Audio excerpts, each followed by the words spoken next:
Today we are going to talk about energy communities in Germany. Let me welcome Dr. Michael Stöhr, who will introduce us the subject and the current situation of energy communities in his country. By profession, Dr. Michael Stöhr is a physicist. He has extensive experience of renewable energies, and in fact since 1992 he works on this subject. He has his own house which is 100% driven by renewable energy since 2001. And he has in fact funded 2 citizen-owned renewable energy communities in his own city quarter. So he has a lot of personal and professional experience on this subject. He also works on a European level. For example, he is on position number 1 of the resource list of the Ecologic Democratic Party, ÖDP, of the European Parliament. So let me welcome you again on this talk and let's start our discussion. Now that I mentioned that you established 2 renewable energy communities yourself, can you maybe say a few words about these energy communities? Yeah, these are energy communities of the first generation, I would say. So I set them up in 2000 and 2005, and the members are, in the first case, mainly members of the house where I live, and the second case, members of the parish and the city quarter where I live.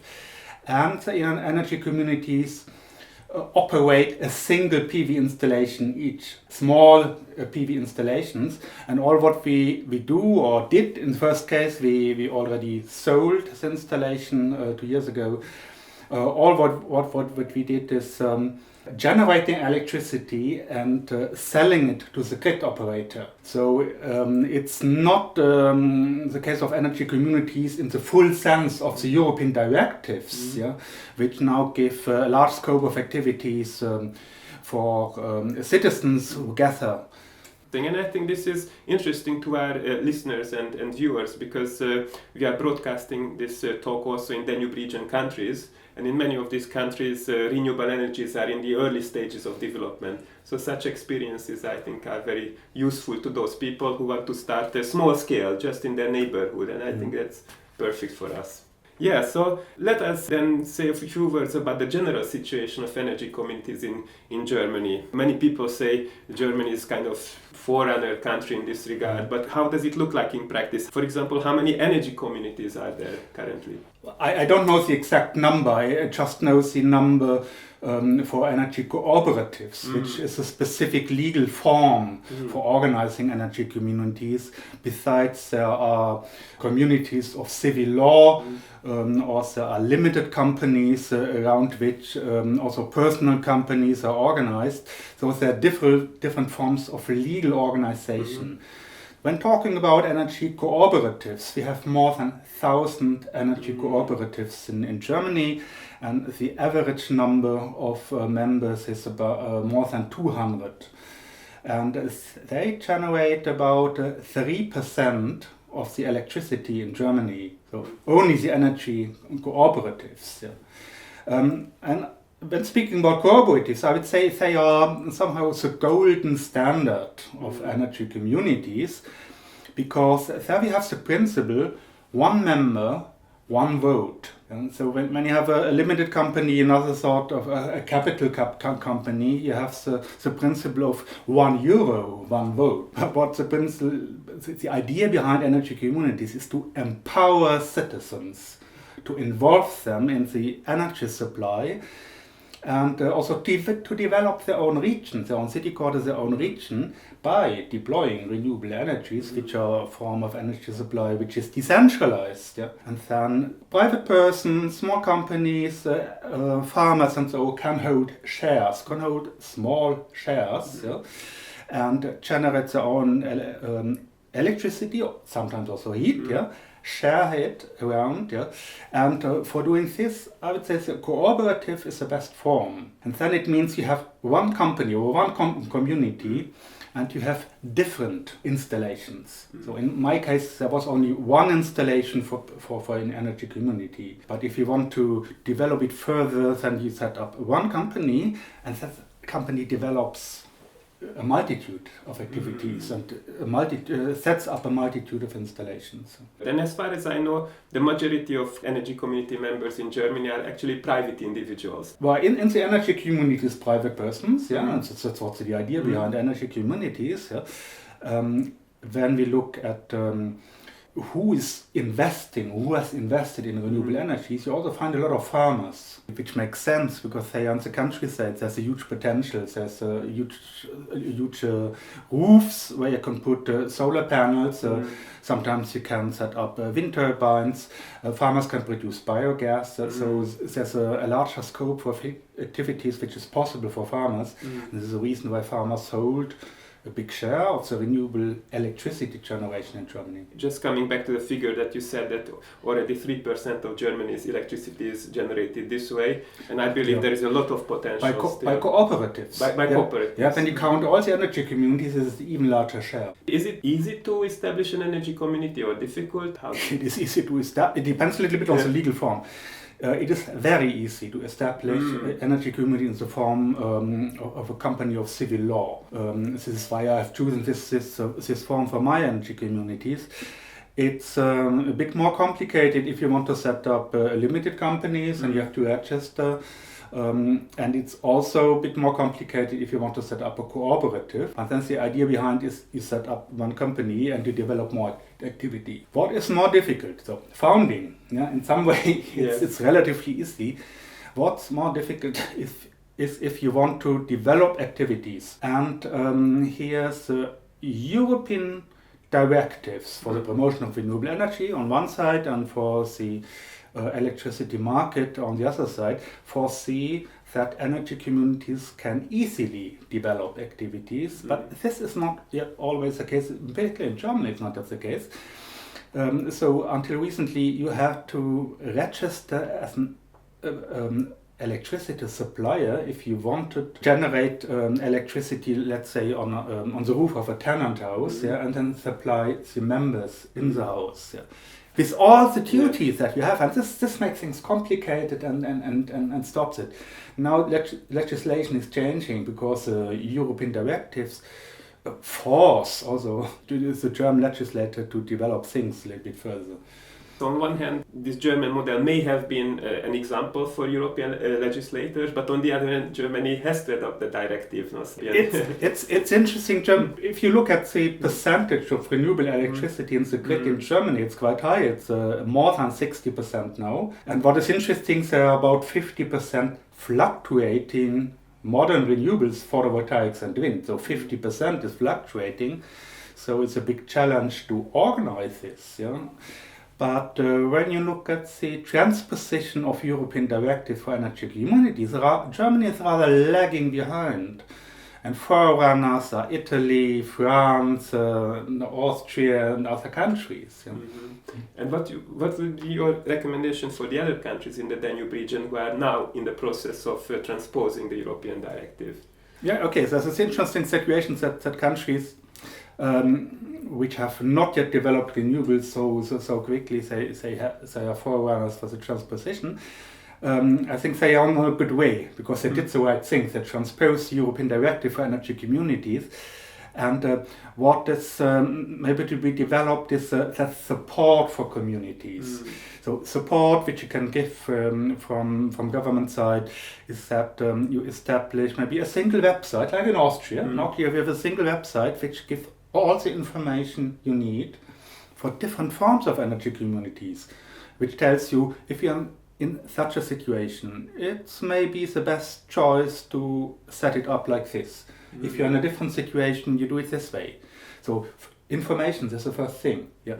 Then also making bureaucratic procedures easy, not too complicated. And if you have a bureaucratic procedure to pass, then it's important also to have the templates. So what governments can do at national scale, but also at regional scale, to provide the information, provide the guidance and also templates that are needed for the legal and bureaucratic processes. And this is more important even than financial support. And this is something probably which is relatively easy to transfer from one country to the other. If there is a template in one country, hopefully the other one could learn from that. Could learn from that, but the templates are different because the legal context is quite different still. Yeah. So. And since we are talking about energy communities, the word community is very important. And you already mentioned that farmers or all kinds of associations, private individuals can be involved. What is your experience? How easy is it to involve these different stakeholders? Okay, that's a very interesting question. Because in my company we provided support for communities and regions which wanted us to develop renewable energies and to develop the region in general. Well, we've written a handbook which gives guidance for that, and so you need two things. You have to set up a structure, best is at regional level, and this structure could have two parts, and one is more non-commercial part, which could be an association which develops all the information activities and provides these templates and whatever. And the other part of this regional structure is an energy community at regional level or communal level, so the city level. So you need these structures, and then you have to have a process. You have to inform people, involve them, give them the opportunity to become members of the structures and so on. Process also means that you start with pilot projects. Start with something small, and then you have a communication. And communication involves that you disseminate the information about the pilots in the area. Nothing is better than a good pilot where people can come. So you have a day of an open door and people come and watch it, and then a private person do an activity, install PV installation with the storage for instance, and then they tell to neighbors, and then things develop. For structures, it's very important. If you want to start, it's important that you have already some sort of a structure, already an existing association for another activity. It could be church, yeah. It could be so volunteer fireworks. Yeah. So you need to have some basic association where people gather anyway and exchange. And then, if you win this organization for your process, yeah, and you cooperate, then you can organize an event where people come because they are already member of another association, and then you inform about activities which could be developed. And then, step by step, then you offer the opportunity to set up an energy community. And it's very important. People must really get the possibility to not only to hold shares, but also to become actively involved and have voting rights. Yeah? This is very important. Yeah? So people join the energy community must have the voting rights, and they must have the power to say, okay, we would like rather have this installation or that installation. We want not have it here, but we want to have it there, and all this. Yeah? And then you show them that it's not something that you put on top of them. Yeah, you come from outside and you do something which has nothing to do with the area, but then all these activities become activities of the people themselves, and then you can start a successful process. And regions and communities or municipalities which started early, they are at 100% renewable energy supply today, or even more. So this is reality already. Yeah, it exists. You can go there, you can visit. And what's interesting, there are so many visitors, they earn a lot of money in the restaurants because the visitors come along and they stay, they go to the restaurant and then they pay for a guided visit, for instance. So municipalities, in many cases they are in the countryside, smaller municipalities, gain a lot of money, not only from energy, but from the visitors who come to see what has been developed. Yeah. So energy communities are not just about renewable energy, it's really more things come together, communication, building of local communities, local involvement, and so on. And I think one aspect that you mentioned, which is very important, is communication. What is your impression? What is the knowledge of people about energy communities in Germany? How much do they know about them? Oh, it's very diverse. A very important point. Who should communicate? Many people think you need to have the specialist with very elaborate knowledge. But at one point, it is much more important. The farmer, the baker, the craftsman from the municipality who has started a first activity, who has a plant, stands up and does the communication. So when you have a gathering in the municipality, you let speak most of the time those citizens who started something. So it's a baker with solar thermal installations, and the farmer with a biogas installation, yeah? The craftsman with a large roof and PV installation. And you let them tell what they did. This is very important, and this is more convincing, and they are closer to those who could replicate this experience.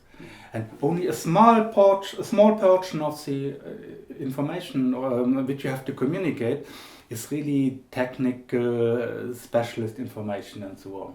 It's very different from what we usually hear, which are the more formal ways of communication, organizing events, conferences or social media communication. But really the word of mouth is very important, and the credibility of who's saying these things.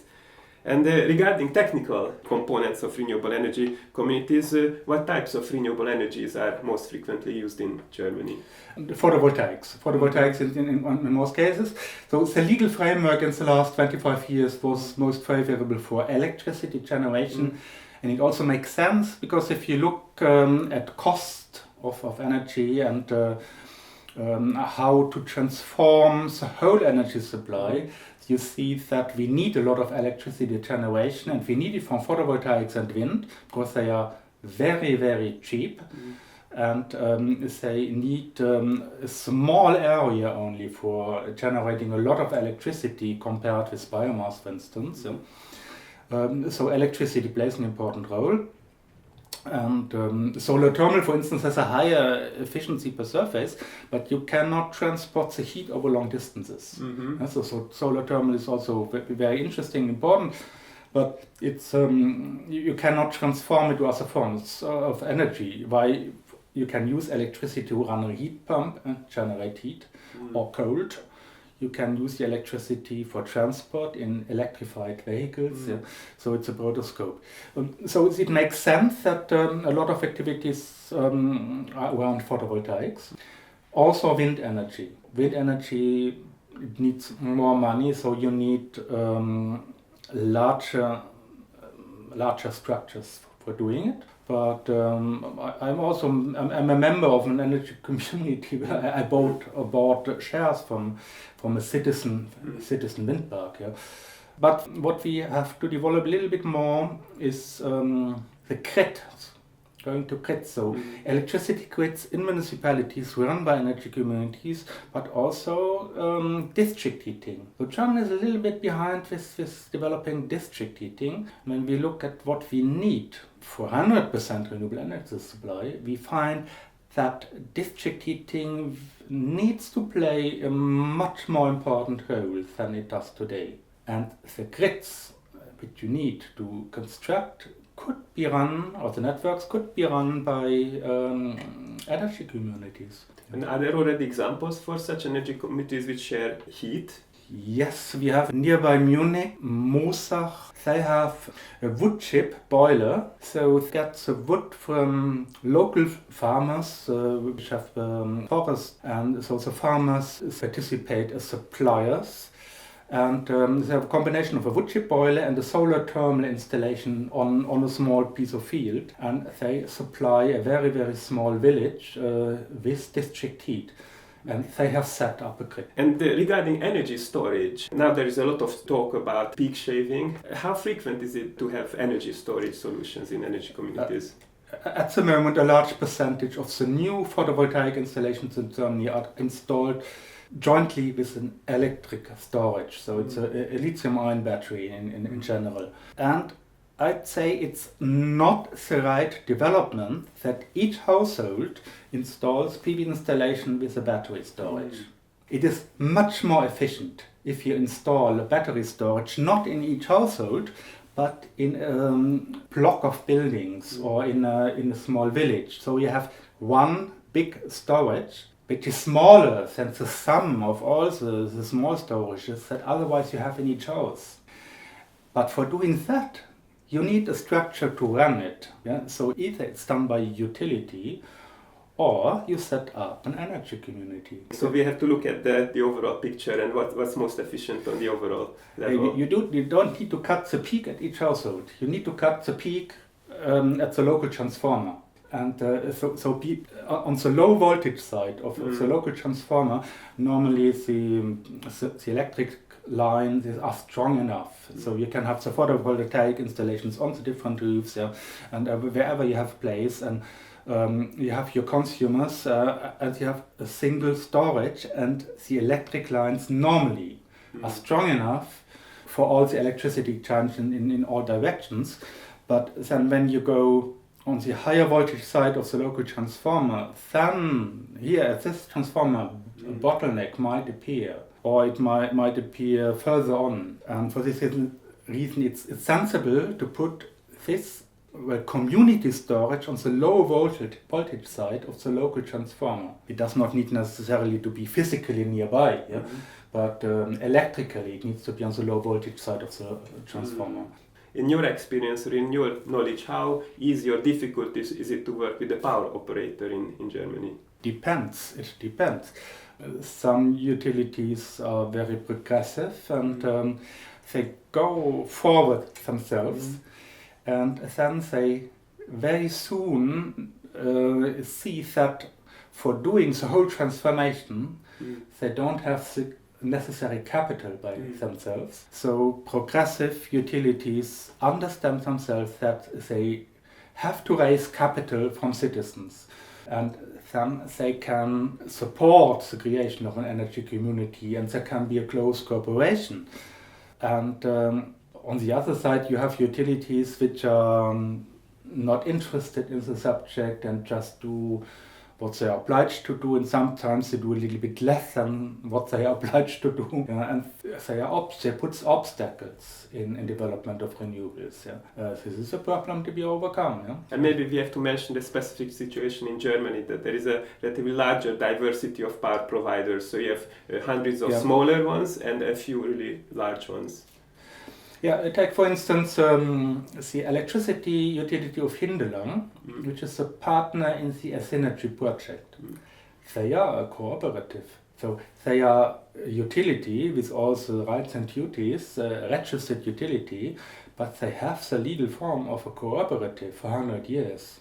So they have their members, one person, one vote. Yeah. So they are in some sense an energy community already. And you mentioned the S-Energy project, which is European Union Interreg Danube funded project, and it's looking at especially peak shaving, but also it touches on the topic of renewable energy communities in some cases. Yeah. So our time is gradually coming to an end. So do you maybe have some last message or any last thoughts that come into your mind that you would like to share? Yeah, since the last minute, I think please keep in mind, even today already, photovoltaic electricity and wind electricity is the cheapest form of energy supply. And if we want to have a cheap and a reliable, secure energy supply for Europe, we have to build on these sources. And then Europe can be independent from imports of energy. We can generate all the energy we need by ourselves. Photovoltaics and wind energy will play a major role because they are so cheap and they need so little space compared to the energy that they can provide. Yeah. And we have to go as quickly as possible in the direction of 100% renewable energy supply for reasons of supply security, for abating climate change, and also for providing cheap energy for our citizens. I think that was a very nice closing remark, and I look forward to this progress, and I'm sure this will happen even sooner than we think, because the curve is exponential. So thank you very much for being with us, and it was my pleasure talking to you. It was my pleasure too. Yeah, thank you for inviting me.